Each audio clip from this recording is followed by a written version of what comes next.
Всем добрый вечер. Меня зовут Альфия. Я являюсь библиотекарем в отделе международной книги библиотеки имени Гоголя.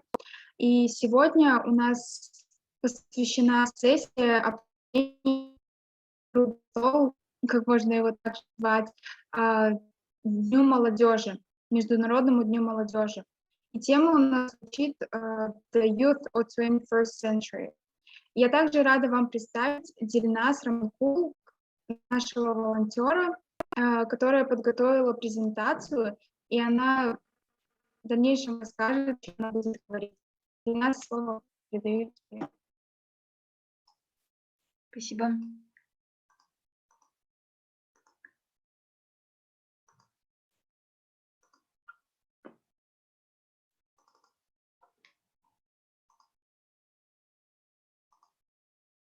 I hope everyone can see the slides. Yeah? Yes, we can see it. So, as Alfia mentioned, this year's International Youth Day's topic is transforming food systems and youth innovation for human and planetary health. To dig more into the topic, every year International Youth Day is observed on August 12th. On this day, governments and citizens across the world come together to recognize and bring attention to the problems faced by majority of the youth. In 1999, the United Nations decided to commemorate International Youth Day every year on August 12th. It was based on recommendation made by the World Conference of Ministers responsible for youth in Lisbon to the UN General Assembly. The day is celebrated through various awareness campaigns, community concerts, and events to bring to notice the socio-economic and socio-political issues that the youth in every nation face. This year's theme for International Youth Day is transforming food systems, with the goal of highlighting that the success of such a worldwide movement would not be possible without the active engagement of young people.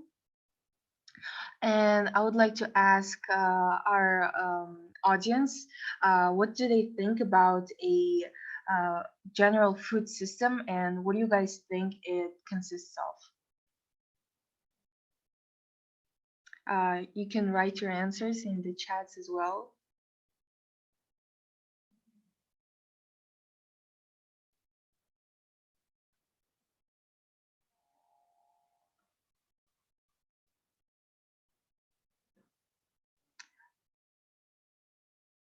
Okay, so Dilnaz, so can you also try to write down the question to the chat? Okay, yeah. Type, sorry, not write down.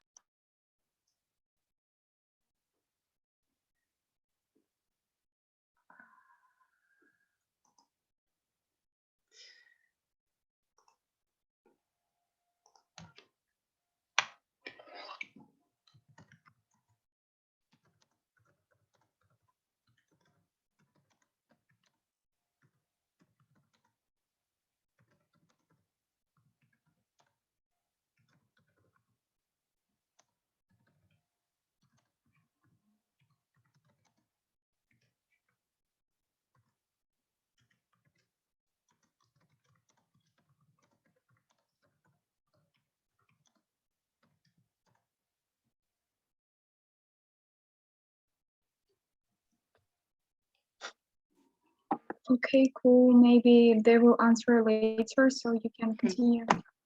Then I will give a general answer so our audience can get a general view of the topic. Food systems are the sum of actors as humans, and interaction along the food value chain from input supply and production of crops, livestock, fish, and other agricultural communities to transportation, processing, retailing, wholesaling, and preparation of food to consumption and disposal. So basically it means the chain of how the food on our table gets the chain the chain that our food goes through to sit on our table for us to consume. Food systems also include the enabling policy environments and cultural norms around food. And I think there is for many of us, the ideal perception of food in general. And I would like to ask you guys of what do you think is the would be the ideal food in our century, in our age, how it should be viewed as, whether it should be nutritious or healthy or more of a maybe have some aesthetic purposes.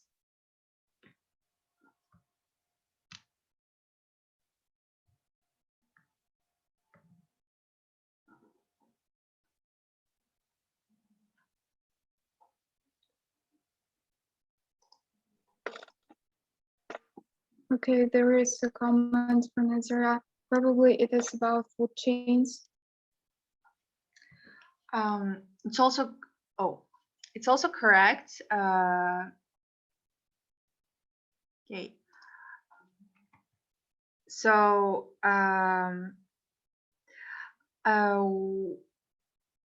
ideal food chain in 21st century, as we are as we the vision of ideal food system should be nutritious, healthy, safe, productive, effective, environmental sustainable, climate smart, and inclusive. To realize this vision, continued investments must be made in agricultural research and development and technological innovations, paving the way for programs and policies that based on sound evidence. So most of the scientists have already reached this some of this ideal vision of food system, but there are still some areas where we should improve. For example, productive and effectiveness. As we know, food crops and food producing in general is not always eco-friendly. And we should also consider climate smart, as climate changing is also one of the most globally important issues on our day.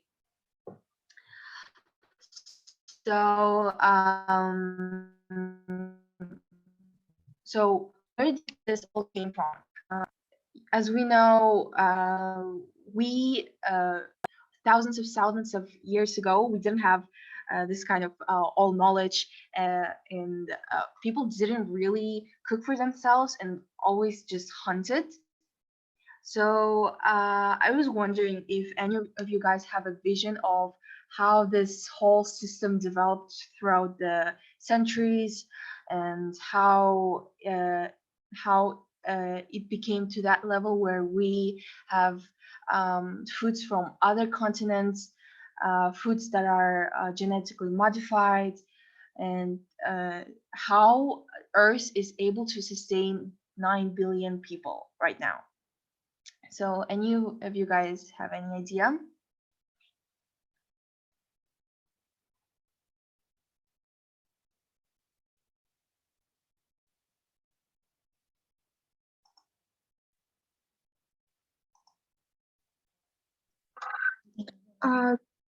Dinas, can you repeat the question again?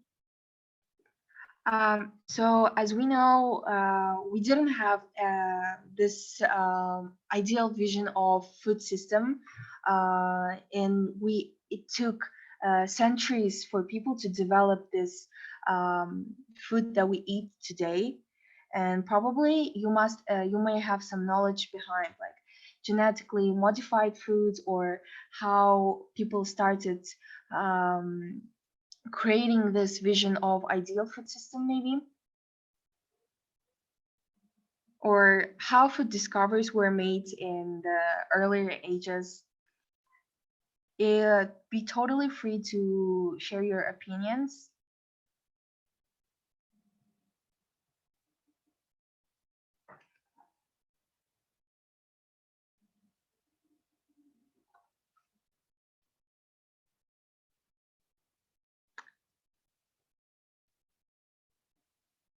So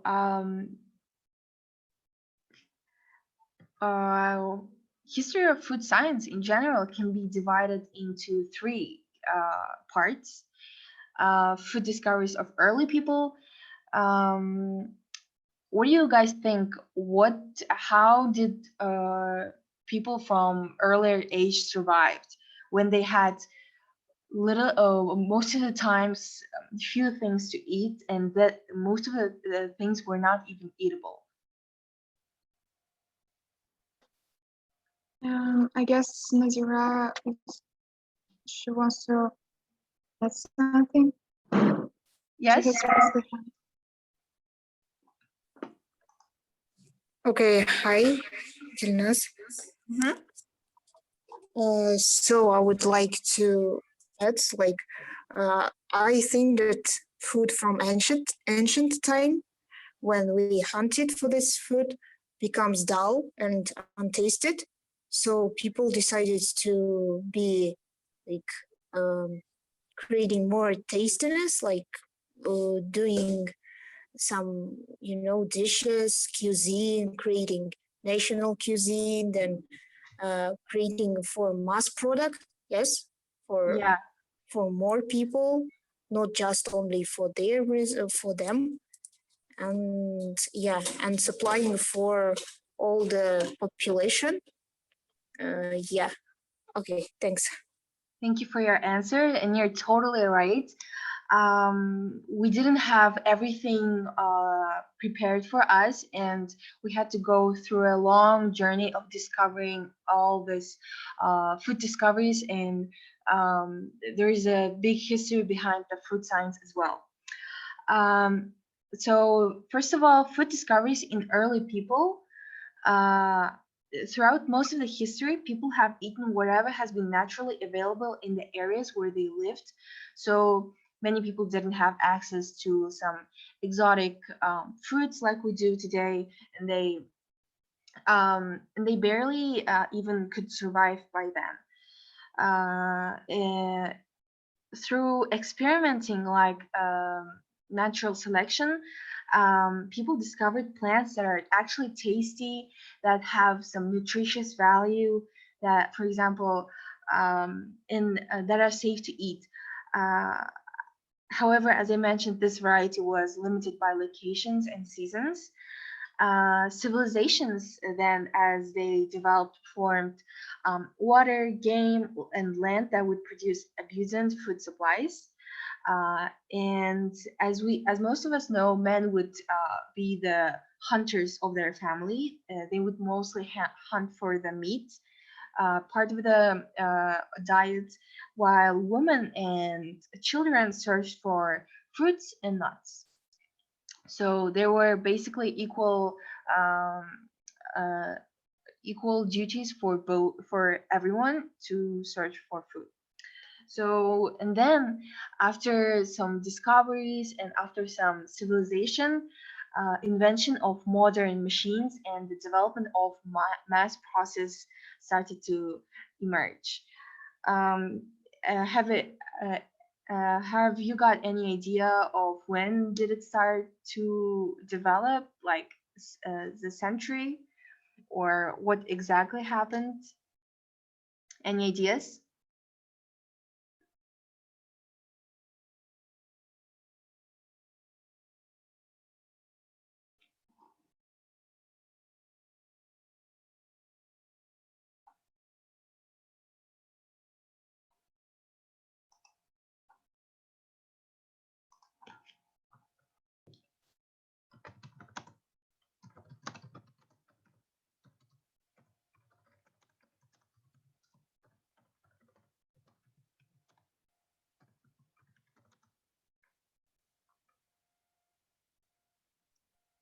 I guess comments.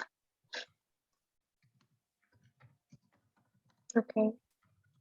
So the topic actually is kind of difficult, especially in a way that if you're not an expert in this field. Yeah, I think being involved in biology and technological research is also very important. So then I would like to tell you that, of course, it wasn't always so glad, and everything didn't work out at the first try. Through trials and errors, millions of errors. In 17th century, actually, people learned techniques that would preserve food with other improvements in science. People began understanding how bacteria works and how some food can get poisoned by bacteria, and how to actually prevent them from poisoning by, for example, by putting it in a cold place, or by putting a lot of salt on meat, like our ancestors did, with Kazakh ancestors did. Another huge changes were made in late 18th century, like harnessing of steam and coal power, and the development of power-driven machines. Moreover, a lot of crucial ingredients emerged to begin, like baking powder, commercial yeast, self-rising flour. Without this, almost every food we eat are involved with these projects. And of course, World War II and World War, both of the World War events encouraged the development of food products, as there was a need to feed soldiers, and a lot of and since there were a lot, since there was a poverty during that time. But coming to our age, what are some food developments that you know? Like, for example, biggest development of humanity, I think, is the development of genetic modified products. Because of this, we are able to eat whatever, all the foods around the world for cheap prices, and they're also very nutritious, tasty, and just I think this this discovery saved millions of people from hunger. And what do you think is the situation with food science today? For example, does government regulate the food that we eat, or is there any ethical norms or religious norms regarding food?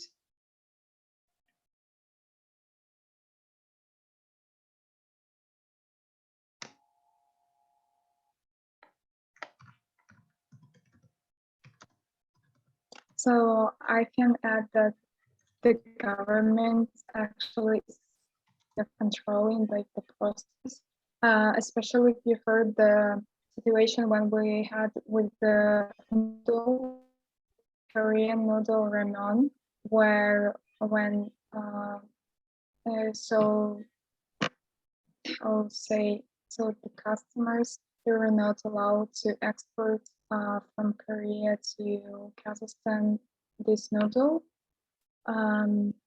because of like there was something there was much higher there compared to which is accepted in Kazakhstan.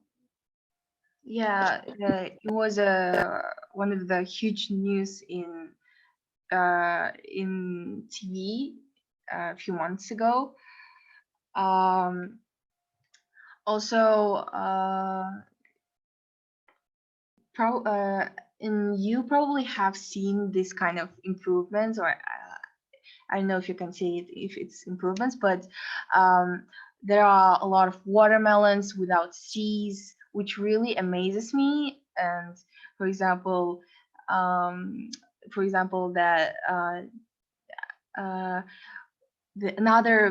example, if like cucumbers that taste like watermelon, and their combinations are infinite and they get crazier each time. And people are most of the times are welcoming to this changes, but of course there are some people who don't want to think of GMO as something harmful and something that shouldn't be allowed, but we need to realize that there's nothing organic left almost in our diet, and everything we eat is either processed or the creation of GMO. So yeah. Regarding, as with most new developments, the commercial mass production of food led to some problems, and government regulation was needed to address these problems. This has resulted in the consistent, economic, and convenient food supply that we enjoy today. Today, scientists are working hard to meet the needs of hungry people by improving crop yields. They want to develop new varieties of many food crops and raise them where no crops would previously grow. And every newly produced product goes through a number of rules before being consumed by people to ensure people's safety in the first place and to meet all the standards required by the country regarding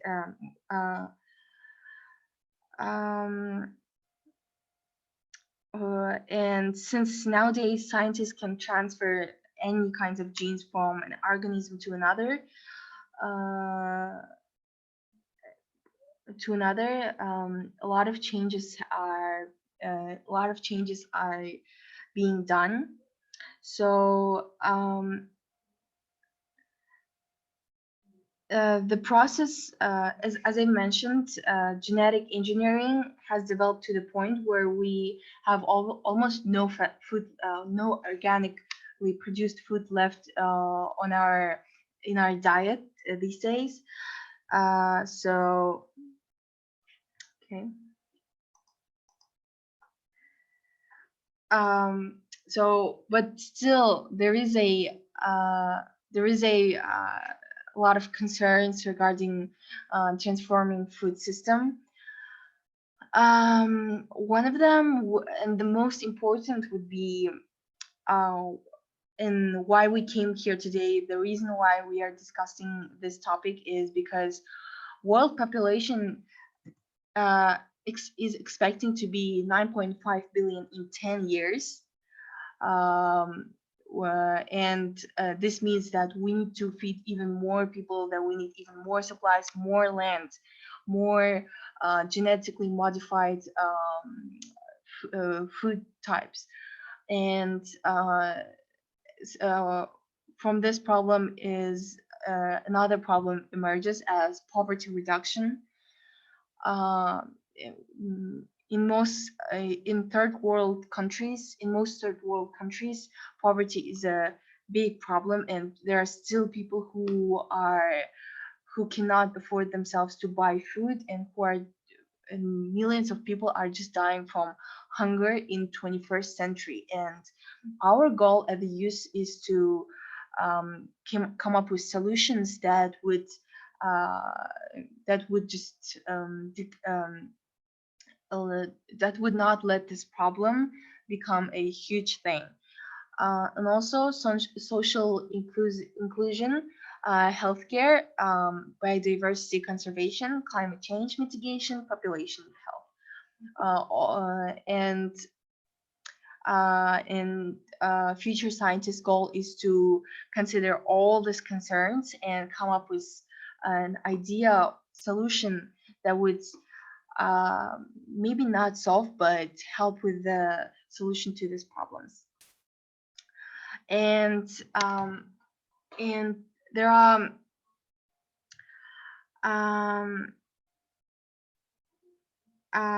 with the rising issues concerning food production, there are thousands of projects and startups that provide people with alternative ways of getting healthy nutrition without it concerning damage to the environment. One of the successful companies that I'm going to be talking about is Провели. Consumers are shifting towards alternative protein sources due to both health and environmental concerns, making it one of the most relevant food technology trends. Cultured meat, plant, edible insects, and microprotein-based foods are the primarily alternative protein sources at the present. Not only these products are nutrient rich, but they also minimize resource use from farm to fork. Unlike protein from livestock, they reduce the overall cost of alternative protein sources, demand only marginal dietary requirements, and health monitoring. Advancements in 3D printing, fermentation, molecular biology, engineering will also help to develop this successful program that is gaining a lot of attention. Dutch startup company, the Protein Brewery, develops fermenting, an animal-free alternative protein source.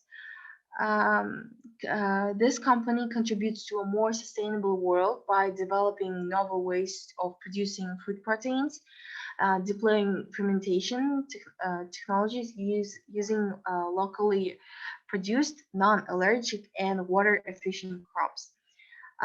This way, animal-based food production can be reduced drastically.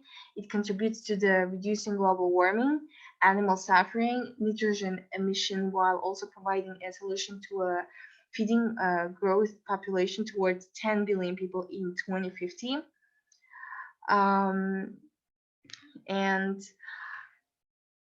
If we pay attention to the core value of this company, first would be local production, which ensures that the products are all organically and are totally healthy to eat.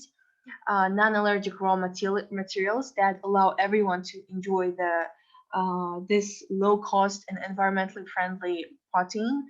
High nutrition value and as complete as possible in their composition, which also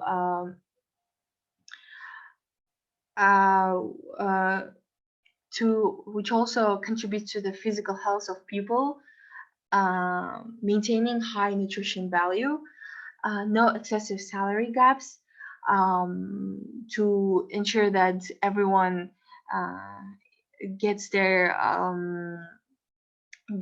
fair salary, and broad availability, and they're always welcome to collaborations and to collaborations with other countries to make this eco-friendly and the eco-friendly protein food source available in any country of the world. So and I would like to ask you guys if you also know this kinds of companies that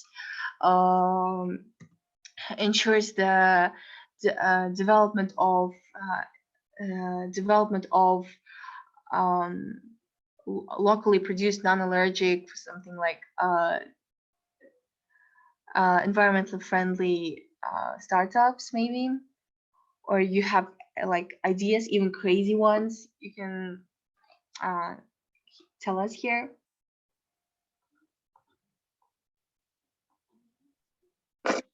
There was a question from the chat from Nazira. In what kind of foods fermenting included?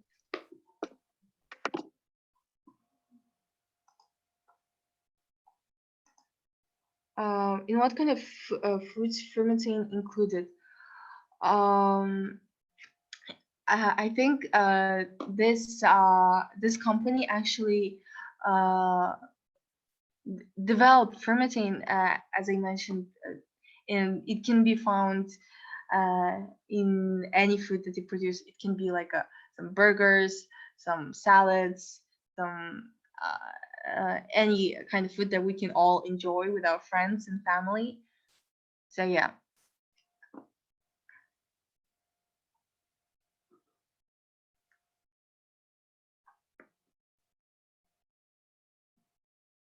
but it's also important that we support this kind of companies, as they might seem a little too expensive, but regarding the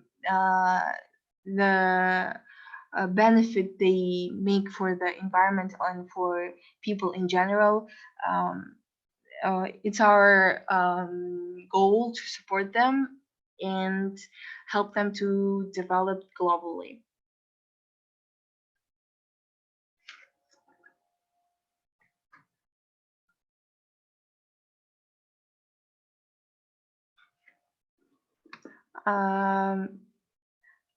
Have you guys heard of any like new changes in food engineering, maybe in Kazakhstan, abroad?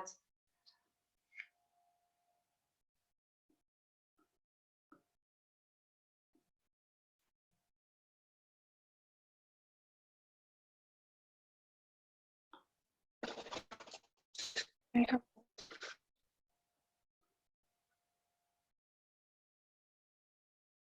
Yes.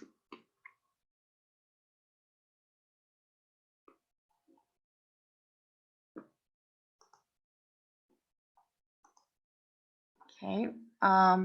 So is there any of you guys who are interested in maybe biology or this engineering, who are maybe majoring in it in this field?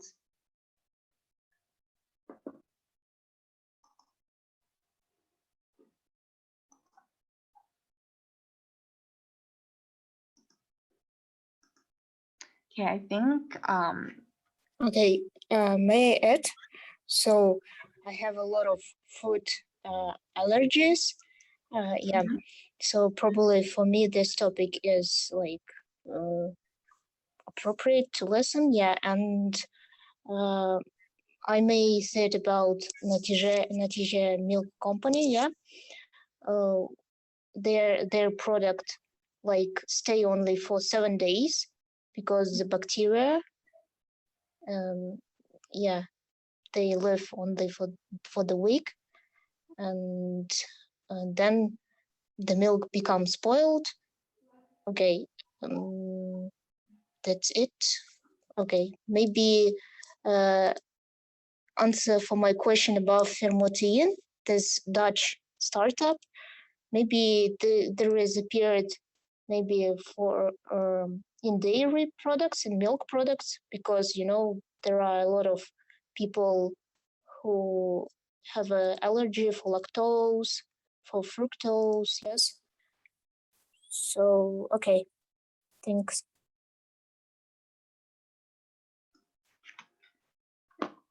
yeah, thank you, Nazira, for sharing your thoughts. I think in looking back, it's really amazing how people were able to come up with developing some kinds of bacteria that prevent milk from spoiling, or some like packaging ways that allows us to keep things in for like 2 or 3 years in some cases.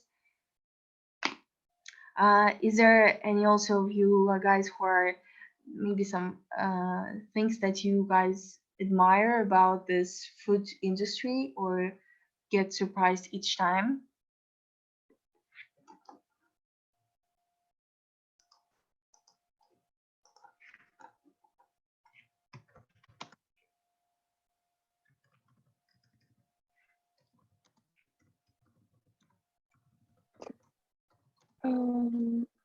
maybe Olga can add something.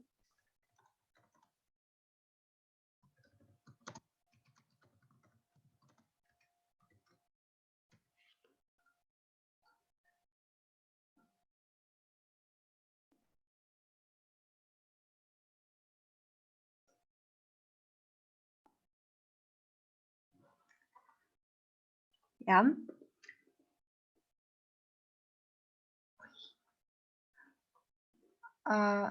Maybe Alfia can share her thoughts about the biggest invention.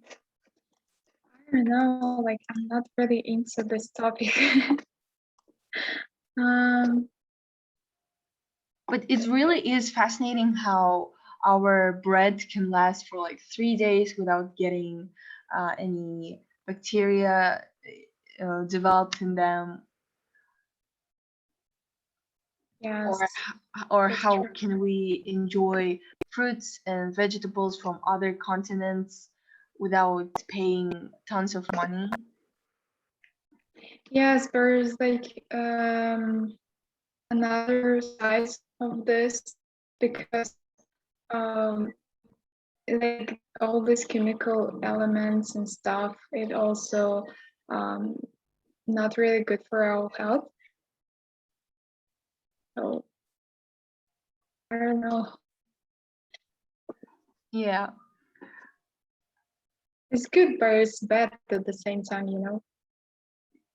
yeah, because there are less and less real food that, and we don't really know what we're eating. And we don't really know what can be the consequences, as we're the kind of the first generation who are experiencing this kind of startup and this kind of inventions. Yeah, other girls.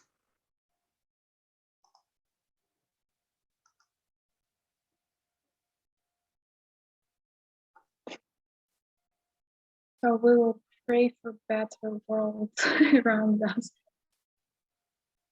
Because like, for example, even like talking about people with allergies, so they're just increasing. I mean, like food allergies, and I don't know, gosh. Yeah, there is a comment about pasteurization of the milk by Louis Pasteur. Yeah, we actually had a lesson about this in my school, and I think he's some kind of genius, because every drink we drink is packaged in it. Not only drinks, but some food containers. Um,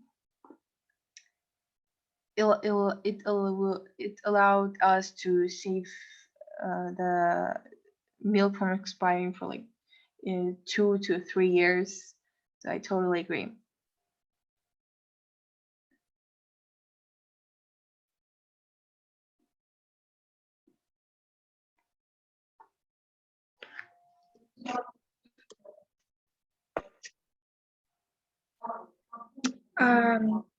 Are you summing up by this like startup and that's it? Or you have more slides? Excuse me? So do you have more slides? Oh no, that's it. Mhm. I introduced you to the startup that I thought was really interesting in the development of the sustainable ecology. Yes, it is interesting.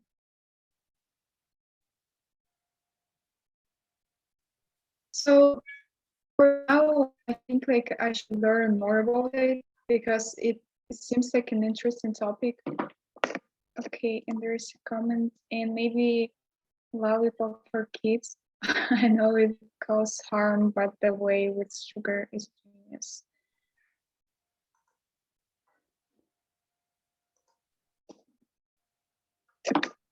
Funny.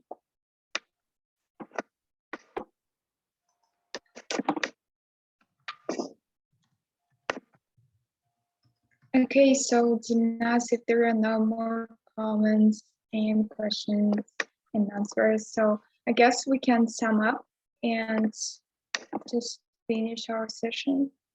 Okay. Yeah, so I hope everyone, a lot of people become actually interested in this field, and eventually help in the development, as this year's goal is to encourage young people to use more sustainable technologies that would help to that would help people that would help to feed people all around the world. And I hope in the future we will have no hunger and a lot of food. Sounds good. Yeah. Okay, thank you, Dinas, for your amazing presentation. It was really interesting to learn new things because, like, for example, a person like me who is not really interested in this field, so everything was almost new for me. And hopefully next time we'll have a little bit more active discussion, and we can make it not like a closed event or like an open event, so we will have more people. Okay, you're the best. Thank you so much. Have a good rest of the day. Thank you. You too. Thank you. Bye. Bye. Thank you, Ron, for joining us. Thank you, guys.